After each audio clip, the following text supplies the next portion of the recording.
All righty, welcome everybody to this special episode of Brownsville Tech Live. And tonight we've got a very special guest.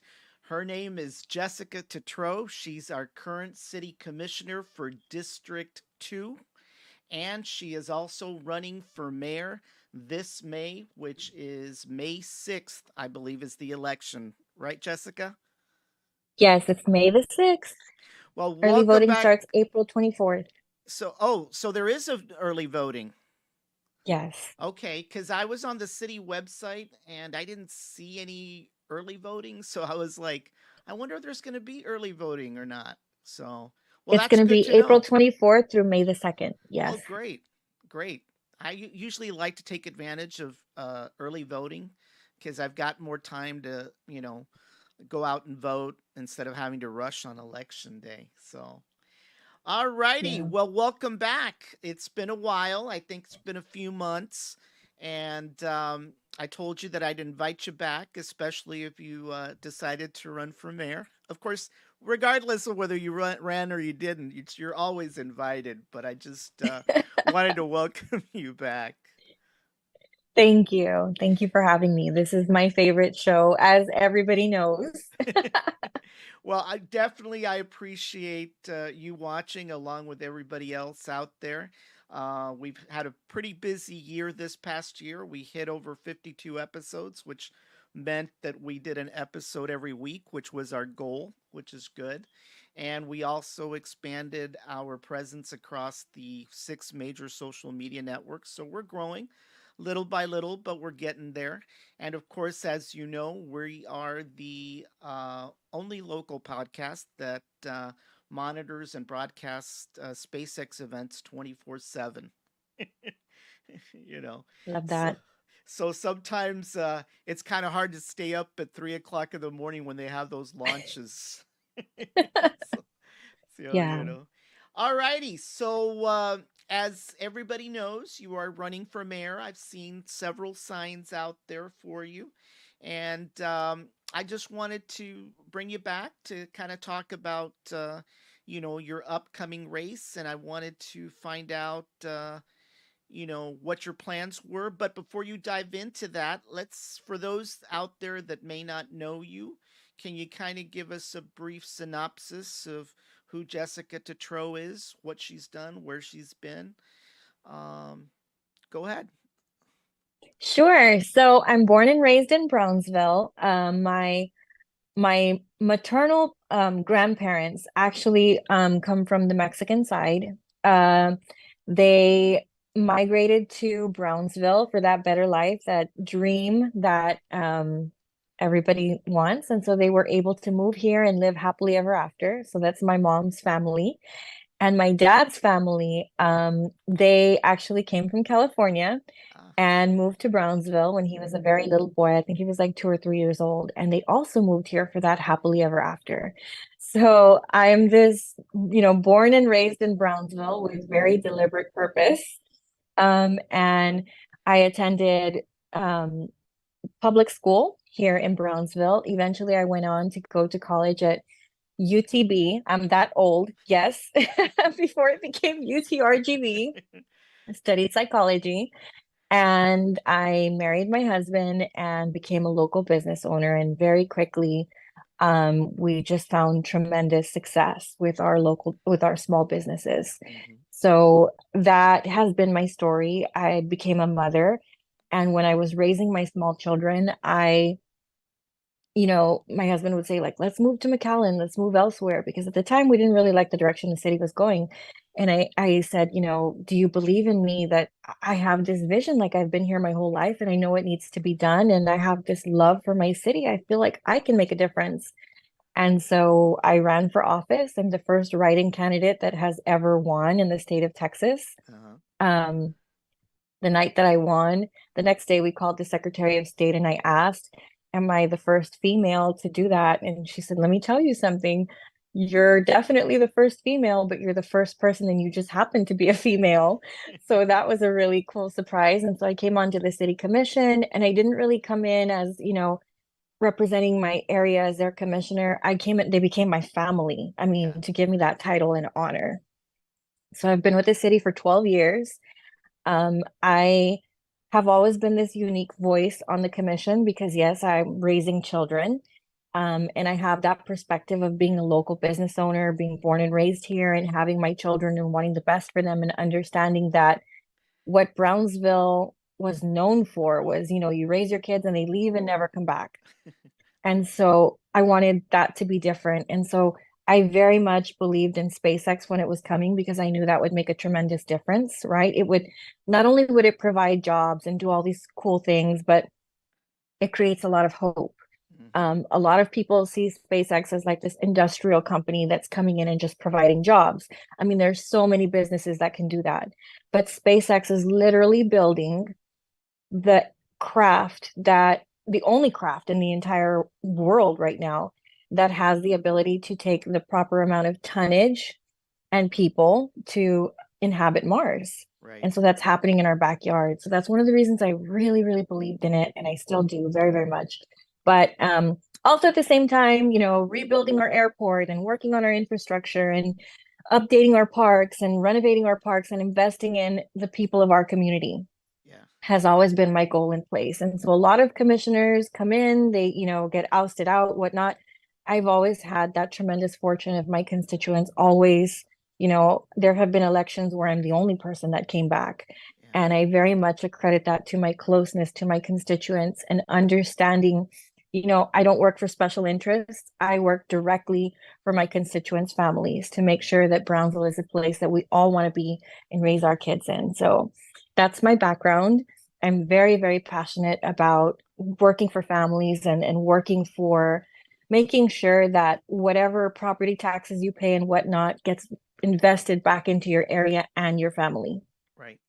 Well, one of the things that you touched on was definitely economic opportunity. And you're right. Many years ago, the motto was, you raised your kids went to school, and a lot of them left. They call it brain drain. And we Right. experienced a lot of that. I unfortunately had to leave Brownsville to go to school elsewhere to get a degree in what I majored in. But somehow, by accident or otherwise, I made it back, and it's been quite a ride for me, as well. But I've seen, the tremendous opportunity that has evolved, even prior to SpaceX. Just the introduction of NAFTA alone was a big benefit to this area. I mean, to the entire area, to the entire region, both Brownsville and Matamoros. So I had Yes. opportunities to see that when I worked, with a few maquiladoras and stuff like that. So there has been a change, and obviously the merger at the time of TSC and UTB at the time, that was a positive thing.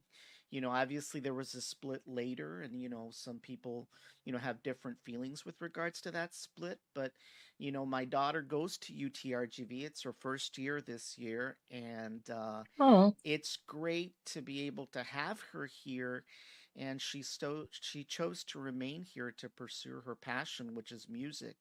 So uh, there's definitely opportunities, out there. And that's one of the things I think that we probably need to focus on is in the future is how can we continue to expand opportunity, and that's something that, we hope, that, you've got a plan to actually move forward with that because, people need to make, a decent standard of living, beyond the minimum wage. And, SpaceX is providing that, one of the very few employers that have got, high salaries out there.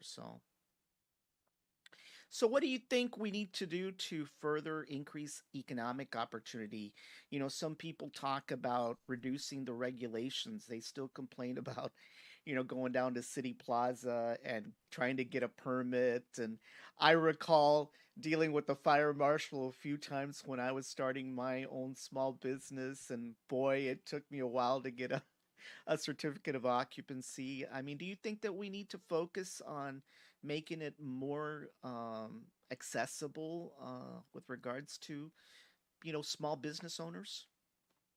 Absolutely. And that was one of my first things that I really wanted to tackle as mayor.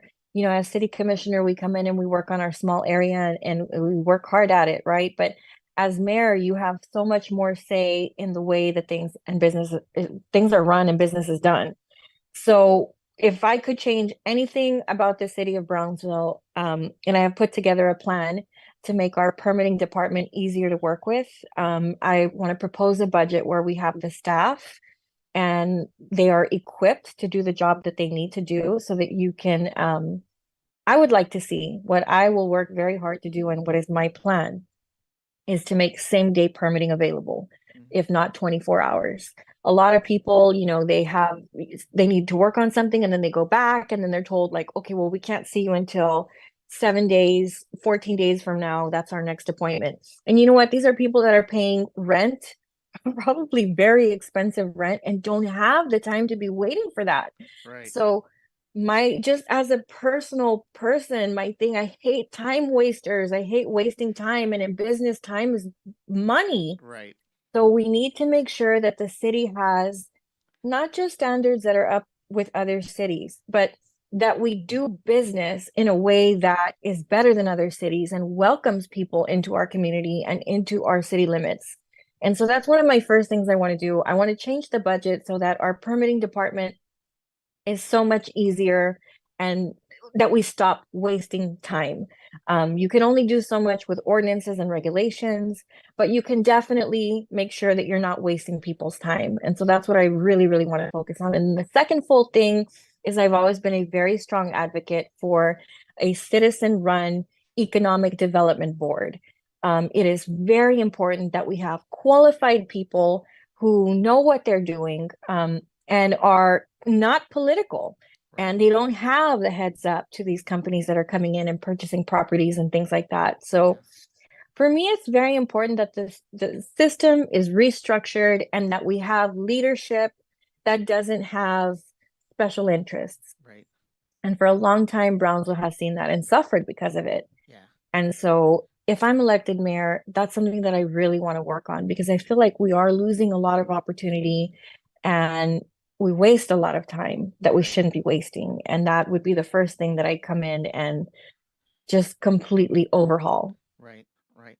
Well, one of the things I also know that you were actively involved since the day that you were elected 12 years ago was that you were involved in the airport advisory board. And, you Yes. know, you shepherded the construction of the new airport terminal. And one of the things that I see out there quite a bit is people complaining about the fact, well, first of all, I'm not really sure why they complain about the lack of a restaurant. You know, But it's true. It you know, is true. Yeah. you know, I, I remember I would have to take those 5 a.m. flights out, and I did about a year's worth of traveling, and the last thing I wanted to do is to eat or drink anything. But there's a lot of people out there complaining about that, and I don't know I'm where with you on that. I mean, I don't know Yeah. where we're at with that. I know that a few months ago or maybe a year ago there was talk about somebody starting something down there, but beyond the restaurant, which I think is maybe a priority for some, I think the bigger priority is probably, what can we do about marketing the airport as well as trying to see about bringing additional airline service in there. What what do you think we need to do to get the usage of the airport, up there? I have to be very careful with what I say here because I don't want to let out any secrets or get myself in trouble. I wouldn't But want you to good let things out are any good secrets. things are coming. I'll Yeah, just say good things are coming. yeah, But I do agree with you on the restaurant. That I've had very harsh words with management about. I myself flew out recently to I think I was going to Florida, and I have to take a thyroid pill every morning now that I had my thyroid removed, right? So I have to take this medication. If not, like I'll pass out by noon. And so, we had our bags and everything, and I put my medication in my bag and I said, I'll take it when we get settled in at the airport. And I get there and there was nothing, yeah, nothing was open, not a single Coke machine, nothing available. And I was so furious. It was probably like 5:45 in the morning, and I was texting management, like, what are you doing? What's going on here? city commissioners don't micromanage things like that. Yeah. That's the responsibility of airport staff. And it's very disappointing to go in and find that and see that, I don't fly every day. Yeah. So when I did find it, I was very upset. I had to use, ultimately, I used a water fountain. I think that was connected to also a doggy water fountain. It was just degrading. But I did get my pill. Everything was fine. Yeah. And no, but we shouldn't have that. Yeah. Period. And I do know that there is a restaurant that's coming in and they're working on it. They're going to, I think they already have signed somebody to lease it, and it's Yeah. going to be a very good restaurant, but they're currently building it out. I don't know what the time frame on that is, but it eventually very soon will be a very good restaurant. Yeah. But yeah, I've had words. I don't like that either, and that's a priority. Yeah. Not just if you elect me as mayor, that's my priority now too. Every time I see airport staff, I give them words about it. Yeah.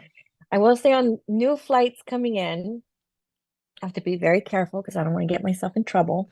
But I would say that there's good things on the horizon coming to the city of Brownsville, and we Yeah. worked very hard at that. And I personally, if good things do come, it will have my signature on it because Yeah. it's something that I fought for a long time. Yeah. Hopefully, very soon in the next couple of weeks, we'll be having Yeah. a good announcement. Well, I tell you, one of the things that happened to me recently was I had to pick up my aunt up at Harlingen because she's kind of up there in age, and Southwest only has one direct, not really a direct flight, but one of those flights where she doesn't have to get off the airplane because, she's elderly and we don't want her walking and tripping or anything like that. But one of the things that Right. really shocked me was because she was elderly, I felt I needed to go up to the upper level to at least greet her, right? Well, they kicked me out. They said that no one could be at the upper level. And I told the guy, you know what? If this was Brownsville, and I think it's true, correct me if I'm wrong, we can go up to the upper level. Of course, we can't go into TSA, right? But I think we can go up the upper level, right? You can. It was designed specifically so that, if you're seeing off your family, loved ones, whatnot, you can go upstairs. The TSA area is completely encompassed in glass. Mm-hmm. So you can see your family off right to the end when they head to their boarding gate. So the Brownsville airport is beautiful. To just give you a quick little story about it, when I came on, there were no plans to rebuild it. Very quickly, the first thing I said to Larry Brown was, I don't think we're going to be able to work with what we have here, sir. And he said, yeah, it's my dream. Let's work on it. And we got to work very quickly. It took a while. It took a good decade. Um, but we got it done. And the first rendition that came out was very similar to the Alamo. And I Right. remember sitting down with the staff at the time and I said, like, guys, it's not going to work. We cannot have an airport that looks like the Alamo. Yeah. We're Brownsville and we're beautiful. So we went back a second time and they asked everybody for input. There was a meeting and somebody said that they wanted it to resemble the waves in the background, Boca Chica Beach. Yeah. And I said, I want it to look like the Jetsons, Yeah. modern, futuristic. We have this rocket launching in the back, like we are the future. And so I think mix of it's a very good mix of those two things, the Jetsons, and it has that wave to it on the top. Yeah. It's gorgeous, gorgeous, gorgeous. And of course, we have our Starship SN8 wing in the front. Yeah. So it's just absolutely gorgeous when you drive up and it's, the sun is setting and whatnot. But yeah, we love the airport. It's doing great and good things are coming. I'm very proud of the work we did there. Are we gonna see a Starship replica down the road? I know there was some talk about that. Have you heard any more about that? I saw when Mr. Musk tweeted it, um, and I was very active on that conversation. I mean, that must have been one of the most exciting days ever. He responded to our airport staff.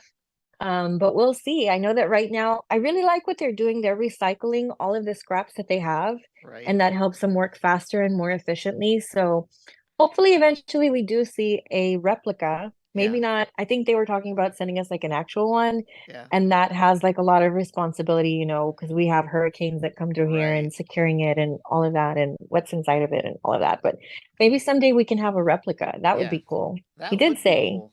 Yeah, it would definitely be something to see, on your way in and out. That's for sure. So let's we talk a did little. name. Go Oh, ahead. I'm No, sorry. go Go ahead. ahead. No, no, go ahead. Sorry. We did name the entrance to the airport Starship Road. Ah, So, I mean, it would fit perfect. yeah, it would, you know. So let's talk a little bit about SpaceX. One of the things that I wanted to touch on is what do you Sure. think we need to do to nurture and continue to foster that relationship? I think it's a pretty important relationship. I mean, what do you think we need to do? And how can we convince those that are still maybe sitting on the fence or have concerns about, a big company like SpaceX coming in and changing our culture and our identity, even though, I've been a little bit harsh about the other term that's used every once in a while. Uh, I mean, what do you think we can do? I mean, obviously, it is a priority to nurture and continue to foster that relationship. Well, I think it's important that the enthusiasts like yourself and myself that understand the impact that it's been able to make in our community just remain positive and stick with them through thick and thin, as you know, and be as supportive as we can. And also try and educate as much as we can, right? Because I understand, I feel this way too. I don't know about you, but sometimes when you meet somebody and you don't know too much about them and you've heard something, but you don't really know if it's true or not, you just kind of have that weird feeling about it. I feel like that goes on a lot. But for those of us that have been able to see it up close, and myself, given a tour of the inside factory and what goes on, it is the honor of a lifetime Oh, yeah. to know that our community was chosen to build the craft that will be taking mankind to Mars. And it's not just about like traveling and seeing what's out there. That ultimately means that mankind is preserved Yeah. should there be some type of catastrophic event and whatnot. And to know that Brownsville, Texas, of all places, was chosen to help lead that task is just an honor. And so when you go in, you see all of our local people, um, people that, I've gone to high school with who are there, working and welding Right. on Starship. And it's a lot of people don't get to see that up close. Yeah. So I feel like maybe there could be better communication. I'm not criticizing. I just feel like maybe if more people could see what actually is going on and how many people are benefiting from it, that might settle a lot of that down. I know Yeah. it did for me. There's always that saying, like, well, they're just hiring outsiders. 71% of the people that work there, of their 1,700 employee count, are from Cameron County and Brownsville. Hmm. So that's a lot of people and a lot of jobs and a lot of money that has been pumped into the community.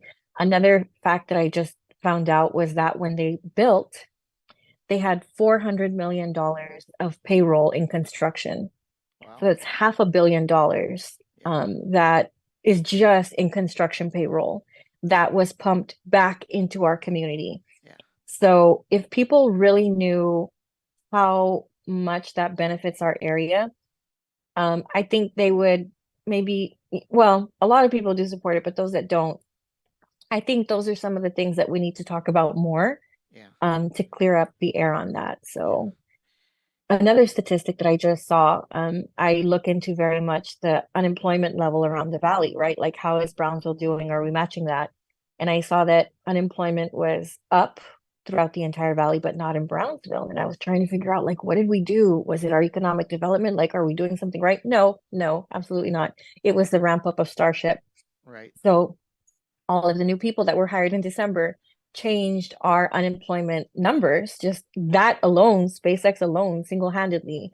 So they really do a lot for our community. And Yeah. it's not just that it's cool, but they've given so much to us. And aside from all of that, hope, Right. right? So we're happy to have them here and it's exciting.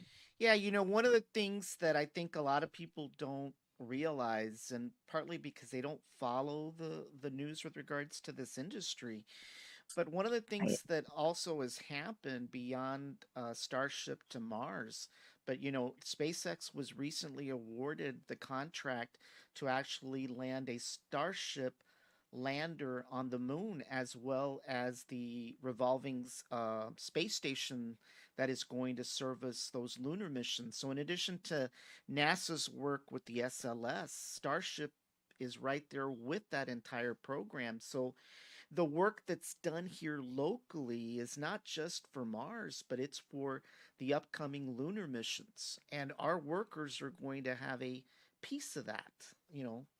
So, Absolutely. you know, Yeah. that's one of the things that I think we kind of need to, get the word out that it's just not Mars. It's the right now the upcoming missions to the moon that, SpaceX is involved in. Um, so the dynamics could change. I mean, we could, get additional manufacturing down here, and then of course all the trickling of suppliers that service that industry. So I mean, I've seen it. I've seen it here locally, with the maquiladora industry that does automotive, Uh, a manufacturer builds a part. I've seen suppliers relocate to Brownsville just because they want to be closer to where their customer is. So, I was just seeing statistics that said, and I might have this number wrong, but I was blown away when I saw it. Something like 60,000 jobs that have been created because of the supply chain in yeah, Cameron County that now feeds SpaceX. So that's just enormous. I mean, I'll have to verify that number, but I think that's what it was. yeah, Um, just incredible if we think about how many contractors and part of the supply chain, and it's incredible. yeah, So that's why I appreciate shows like yours, and I don't just say it to say it that you're my favorite, but it's hard for local news. They do follow along, right? But they don't right, follow everything. And there's so much there with it, the contracts that are awarded, like you just said, the lunar missions. It's important locally to get that word out there. right.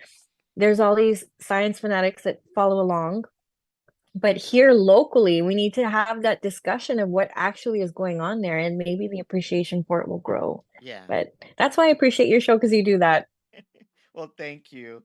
One of the things I wanted to touch on is accessibility as far as an elected official. Um, I will be honest with you. One of the biggest projects that I am interested in that's going on right now is the Internet Fiber Project. I did ask, the current mayor a few times if he could pop in to talk about it, but we never were able to sync our calendars for whatever reason, right? But one of the things I'd want to talk to you about is what will you do? What your predecessors, and I'm not just talking the current one, but all the way down the historical path about accessibility. Will you be accessible to the community? Not just to pop into this show, even though we love to have you all the time, but I think that's one of the things that are important, that our elected leaders are not Yeah. seen as living in the ivory tower, and it's not always, about answering tough questions or hard questions, but it's just being accessible. We want our elected officials to be out there and to talk about the kind of things they're doing so that there's no misunderstanding out there, because there's a lot of misunderstanding, there's a lot of hype, there's a lot of other shows out there that overhype things and maybe misinform. So I mean, what will you do different to try to be as accessible to the community in general? So that's a very good question. I've always made myself um, available through social media, right? Like that's the fastest way that you can find somebody Right, nowadays. If you don't have their phone number or whatnot, you just hop online and you find them right away. right. So that's one of the tools that I've always utilized. And I try and make myself as available as possible. Sometimes people are like, she blocked me. Well, were you mean to me? Like, I don't ever mind debating somebody or, working together or disagreeing or whatnot. But once you start like being Rude. disruptive when my Yeah, children are also on my social media, yeah. that's a different story. But absolutely no. For me, accessibility is the most important thing. That every single family in this town knows that they have an advocate in the mayor's office and that I'm accessible and that they can find me. And that was one of the things, a lot of people keep asking me, what is your platform? What is your platform? And most importantly, above everything else that I can do and that I want to do, whether it's recycling, retail, I mean, all these things, right? Most important to me is that every single family in this city knows that their mayor is working for their family. Right. And so accessibility is very important to me. Another thing that I don't know if you know, we just celebrated 170 years of I the city saw of that. Brownsville being incorporated. So last Tuesday was our 170th birthday. And I was sitting there and I was thinking, like, these things are always so important to me. But what I started to realize was in those 170 years, there has only been one female that has ever been elected to represent the city of Brownsville as mayor. Yeah. And I'm not just asking for your vote and your support because I'm a female. I feel like I'm the most qualified person and I will do the best for your family. And that's why I humbly ask for your vote and support. And I feel like I can do a great job. Yeah. So that's where I come from. I just want to work very hard for your family and make this place a better place than the way it was when we found it. One of the things I did touch on is I want to talk a little bit about the fiber project, and I don't know if you've got Sure. any information with regards to that. How long before we start seeing actual connectivity coming up? I mean, one of the concerns, obviously, is that, how connected are we going to be in the end? I mean, I know I've talked to a few others that are also in my industry, which is the high tech industry, and we talk about, some of the challenges sometimes that we've run into when it comes to connecting people and running wire and all kinds of stuff. And, I know it's a fiber initiative, but are we going to be 100% connected? And if we're not going to be 100% connected, for whatever technical challenge there may be or physical barrier challenge, are we open to the possibility of looking at other technologies, hypothetically partnering with some of the private companies out there for areas that we may not be able to reach? We've also got Starlink, which is also an option. I mean, we've heard a lot about fiber, but I just wanted to get a feel for where we're at with that. What does it mean in the end for every citizen in Brownsville? Will it be cheaper than what we pay today? I mean, some of us pay a ton of money for the internet and stuff I like do. that. And our citizens, not everybody may make the kind of money that I do or you do. So, but I saw what not having internet means, especially when we had that pandemic. We had kids lined up at the high school to go get these hot spots that were slower than a turtle, and then of course lining up for Chromebooks, which is like unbelievable that today our local school kids don't have internet access still at home. So is the fiber project going to reach those individuals, and if not, what can we do to get to 100% coverage? Because in the end, that's really what should be our goal, is that every citizen in this city has got the access to the internet. That's a very good point that you brought up. During the pandemic, we were able to see exactly how many people here in the city of Brownsville just don't have access to the internet. And, you or I take that for granted. We just get on our phone and boom, we know anything or everything, right? And so there's so many here within the city of Brownsville that don't have access to or the ability to pay a $99 internet fee every month. Mm-hmm. So when we sat down with BTX Fiber, when we were building it, one of the first questions that I asked was, okay, you say it's affordable, but what does affordable mean? Because for some people, $49, oh, that's, affordable. For others, $49 every month, it's between putting food on your table or, that internet bill. And so numbers that have been thrown out to me are something like $9.99 a month, something Wow. like that. And so that is extremely affordable. And that's what we would aim to do. And they're even talking about ways that grants and there are other opportunities that people would even have access to completely free internet. Mm-hmm. Mm-hmm. So that was something that really sold it for me. Just the connectivity and what the level of people that aren't connected are here in our community are. So obviously it's going to be very expensive and it's a big investment and it's going to take a lot of work. But we have a lot of companies coming forward that are willing to partner with us and a lot of philanthropic efforts that are coming through and making it easier. So I'm hoping that, maybe in the next year or so we can start seeing some of these homes get connected at those 9.99 rates. when it came up, I went and looked at my cable bill. I have Spectrum. I have to say I love Spectrum because they're my neighbors here at my car wash. Nothing against Spectrum. Um, but I do pay something like 89 dollars plus taxes and all these other fees on top Right. of that a month. And that's just for internet. And so, if I'm able to get it at 9.99 a month, that's a lot of money that goes back to my family and invested in my kids. So I really support that. I hope it works for our city. And another thing to this connectivity, it's not just about people having access to the internet. That's a lot of students that then therefore are able to do their work and study and it just goes, have access to that for their education. God forbid we have another situation where kids have to go to school online again. Um, but on the other hand, there's a lot of ways we have a lot of unique stores, and because of our culture, different people that will now be connected and have access to the internet, right? To sell, Right. to put their shops online. But one of the things that really, really sold me for it was that in other cities, they have digital libraries. Mm. And so it gives if we're able to then put our library online, Mm-hmm. we would be giving the entire city access to digital library. Mm-hmm. And that for me, our Brownsville libraries are one of the most visited libraries in the entire state of Texas. And I attribute that a lot of to our connectivity issues, but to the fact that we have so many people that are ready for knowledge, right? Mm-hmm. And so you're putting that at their fingertips. I mean, you're giving somebody the world at their fingertips when you give them access to the internet. So how can you not be in favor of that and do everything possible? And there's sacrifices in the beginning, but it'll be worth it when it's done.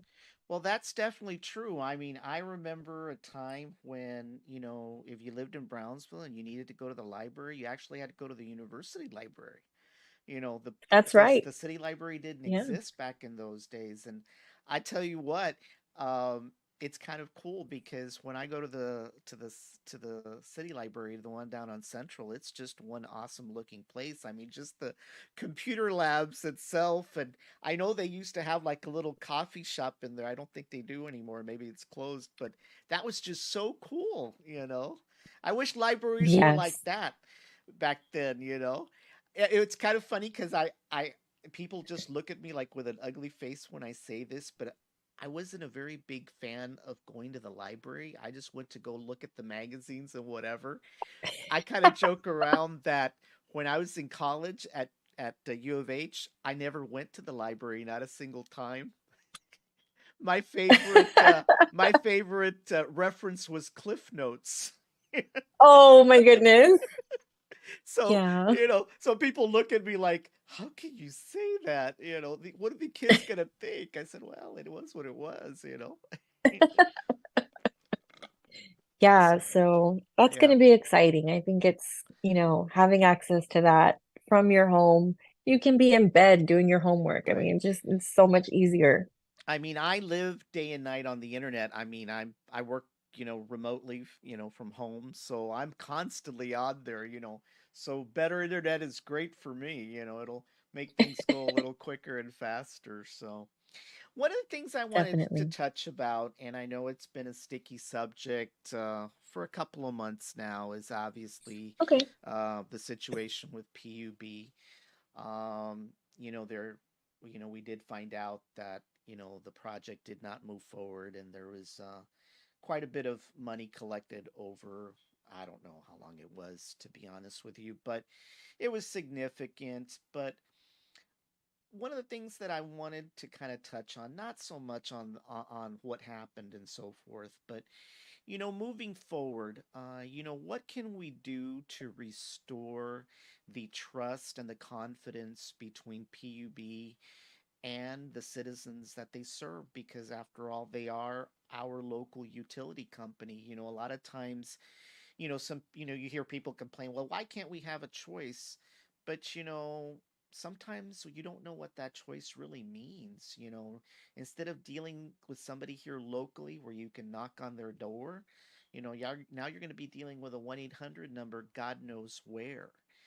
So there is a unique situation that we have. In some ways, I call it a benefit of having our own utility company.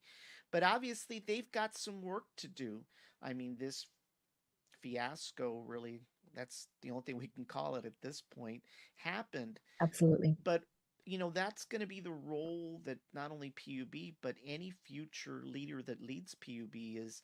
There's got to be a restoration of confidence between the citizens and PUB. I think it's important because, uh, you know, maybe it's just my opinion, but I don't think there is a benefit of having multiple players come in. I don't think we're going to get better service. Maybe it's just me. I don't know. But what can we do at this point, knowing that we have a single utility company here, to get that confidence restored between PUB and the citizens? Absolutely. That's a really good question. There's a lot that we can go into that I'm still very angry about that the audit found. But focusing on the positive, is one, making sure that PUB has the right management and the right type of board structure, so that the PUB board members are accountable to the public is very important for me. I think if I was there and if I was on the PUB board, I would definitely ask for or request a better communication team while all of this was happening. I think they waited a long time to be transparent with the public as to what was going on and whatnot. So I I'm not going to sit here and say like, well, everything's great and everything's back on track. I think there's still a lot of things that need to be done. Mm-hmm. And I was an advocate very strongly for bringing this charter election forward immediately to make sure that those PUB board members can be held accountable, if they are not able to, being a leader means that sometimes you have to make hard decisions and you're not friends with the people who are in management. You are in charge of holding them accountable when they're wrong. Right. And so that's a very fine line. And the people of Brownsville ultimately should have say, and be able to judge. And that's by holding their city commissioners accountable. And what happened this time was very hard because the city commission was not able to touch the PUB board because of the way the charter was structured. Mm-hmm. So that's one thing that definitely needs to be changed going forward. I hope that everybody comes out and votes in favor for those changes that we've made to PUB through the charter. That can only be done with the vote of the people. Mm-hmm. Um, and second of all, what I have been advocating for and very vocal about at our city commission meetings is that those refunds, the money that is left, be returned immediately in a fairly distributed way. There's still money sitting in an account right now, and it's not getting any interest. It's just sitting there, and it belongs to the ratepayers. Mm-hmm. And so I feel like PUB could have done better, um, issuing that back.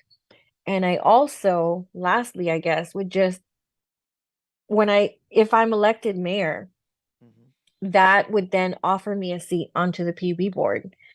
And there is no better person that would hold PUB accountable after all of the things that have happened. Mm-hmm. We know that the board needs to be more on top of Mm-hmm. what is happening at PUB and has more say and represents the citizens, in a more firm manner.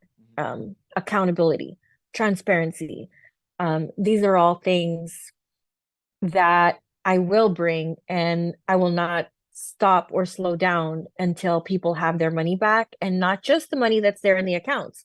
PUB needs to make whole with these ratepayers who were taken advantage of. And Mm-hmm. so whatever else is out there, needs to be given back. So going forward, we need to be more accountable and not let projects like these, this pie in the sky type of, we're going to bring this and we're going to bring that and it's going to be great. We need to be more fiscally responsible Mm-hmm. to these ratepayers. And, with all of the negative being said, there are some very strong things that the city of Brownsville has because we have our own utility company. Whenever there's a hurricane, we have our lights back. And I can say this because I represent District 2, where, you know, a lot of people are not specifically locked into PUB. They have Magic Valley, they have all of these other companies. And so we'll have these storms, tropical storms, hurricanes come through the city and poles go down and whatnot. PUB is able to have the lights on within probably 12 hours at the most, right? Mm-hmm. I have homes in District 2 that didn't have power for like 2 to 3 days because the staff of these other private companies are so small and they just don't have the resources and are able to get to it. So it's a double-edged sword. Um, we are very strong and we're very lucky that we have somebody locally Mm-hmm. that is municipally owned. But at the same time, it's all about your leadership and how willing they are to represent the ratepayer. Mm-hmm. And I guess the third step, I would say just everybody, please come out and vote to change the charter the way it is. Mm-hmm. It's structured wrong. PUB should not have that much power. Board members should be accountable. Mm-hmm. And if they're not doing their job, if they're not capable of doing their job, if they accept these leadership positions, and still aren't willing to be accountable to you, they have no business being there. Right. So, in that case, you should be able to go to your city commissioner and demand change. And the way it stands now, that's just not a possibility. Yeah. So that's how I feel about PUB and the direction it's going and what could be better. And it is a very, strong asset for the city. Yeah. Yeah. I mean, there's no doubt about that. I mean, I've had conversations with a few others, and, some people tell, well, my bill's like this much, but what a lot of people don't realize is they're just talking the electrical component. Once they start adding the water and the sewage and the waste management part of it, they find out they're about on par with PUB or even higher in a lot of situations. So, like I said, I've had my discussions with a few others. I said, yeah, I said, you may get a choice, but are you really going to get are you getting the same type of service? I don't think so. Hmm. So it's just something that I think there needs to be a better uh I guess the information needs to be put out there about the advantages of why we have our own municipal owned utility company and what the advantages are. I mean, yeah, there may be some cons, but I think a lot of times when you hear the rumbling out there, it's always why is it just PUB? Why is it just PUB? So you know, If it's run properly, it'll be fine. yeah. Yeah. And I've always said that. Like I was very upset with Tenasca or whatever, but they do have, you know, I don't know about customer service. It's very hard to get them on the phone, but they do have great service if your lights go out. The linemen they have are awesome. And that's always been my thing. I'm not a fan of the upper management they had, but I have always been a huge fan of the linemen that do go out there when it's, 35 degrees, whatnot, to get your lights back on. Yeah. They have amazing staff at PUB. Do you think if, let's say, because I know the 28th is the last day for the moratorium, do you think that if there is still the community out there is feeling some pain still, do you think that maybe there should be an extension, maybe towards May, maybe towards August? It's just something that I was thought about for quite some time. I would be in favor of that, but I would also tie payment plans to that. Yeah, Make sure that people are still able to contribute something, right? We can't right, just be, letting the bill run, run, run, and right, then in right, August somebody has a $10,000 bill. right. I would definitely be in favor of extending that moratorium with the condition of a payment plan being in place. Right. Yeah, some kind of condition because obviously, like I was telling somebody today, it can't go on forever. It just Yeah, can't. I mean, I got to used to pay be, sometime. I used to be a bill collector at one time in my past previous life, and I've just heard about every excuse you could think of. I was a pretty good bill collector too, by the way. So. Oh, good to know. No, I don't do Good that to know in anymore. case we need you in Well, August. well, honestly, I don't. I don't want to do that line of work anymore, but it was fun. At least it put me through school. But Oh, that's good. Yeah, anyway, um, well, definitely we enjoyed having you on. We actually ran an hour. Um, are there any wonderful. few closing thoughts you want to leave with the audience out there? You know? Just to remind people that in 170 years, we've only had one female mayor. And I'm not saying that because I feel like, vote for me because I'm a girl. No, I'm the most qualified person. My heart is there. My record of service is there. I'm here for the right reasons. I don't have any personal interests whatsoever. I'm just a mom raising her kids in the city, and I know the inadequacies. And I give you my word and my heart, which is more than anything that I have, that I will represent you and your family Yeah, above any other interest there at City Hall. No special interests, no hidden agenda. There's no strings attached. My family, you know, I come from hard workers. I can't say that my family, is the president of the United States or whatever, but I can tell you that with everything I have, I've never been given anything. I have earned everything I have, and I have earned that here in Brownsville and intend to give back with all of my heart. So I would greatly appreciate your support and your vote. And I promise you, I'm not supposed to make promises, but this promise I can make, that I will not let you down. I will give every fiber of my being to making sure that you are not let down and that I am here for you. So I hope I can count on your vote, and I hope that I will be your next mayor of the city of Brownsville. I'll be the second female in 170 years. yeah, yeah. Well, definitely we enjoyed having you on. You're always welcome at any time. In fact, if you want to come back on between now and May, you're more than welcome. Just you know how to Thank get in you. touch with me. As you know, I'm going to have a few of your other prospective opponents probably on in the next few weeks, so you may want to chime in to those podcasts as well. So, but we definitely appreciate you having come on tonight, and you're always welcome. And we wish you the best of luck in your endeavors. You know, so Thank you. thank Thank you you. so much. All right. Well, you have a good evening, everybody. This was the closing of the show tonight.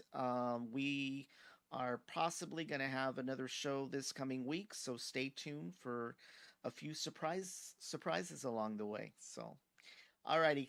Jessica, once again, thank you and have a good night and happy Valentine's Day. Happy Valentine's Day. I was going to say it. You beat me to it. Bye, friend. Bye bye.